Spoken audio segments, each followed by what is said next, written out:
Hi friends, ఈరోజు మనం Adolf Hitler గురించి తెలుసుకుందాం. ఈయన 1889 ఏప్రిల్ 20న ఆస్ట్రియాలో క్లారాకు జన్మించాడు. హిట్లర్ ఒక శక్తివంతమైన మరియు భయంకరమైన నాయకుడు.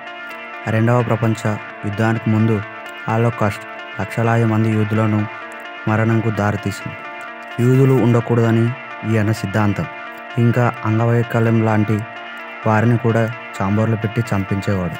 ఒక రోజుకు దాదాపు 15,000 మంది చనిపోయేవారు. ఎందుకంటే అలాంటి వారు జర్మనీలో ఉండి భూమికి దండగ అని భావించేవాడు హిట్లర్. నాజీ పార్టీలో చేరి క్రమంగా దాని నాయకుడయ్యాడు. 1933 అతను జర్మనీ ఛాన్సలర్గా మారిన తర్వాత నాజీ జర్మనీ నాయకత్వం వహించాడు.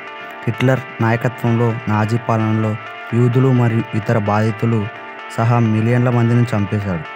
రెండవ ప్రపంచ యుద్ధం ముగింపు దశలో జర్మనీ బెర్లిన్లో ఓటమిని ఎదుర్కొంది.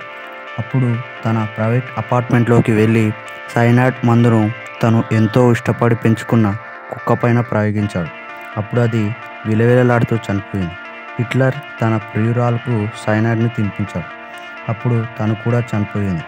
హిట్లర్ 1945 ఏప్రిల్ 30న బెర్లిన్లో తుపాకీతో తనకు తాను కాల్చుకొని చనిపోయాడు.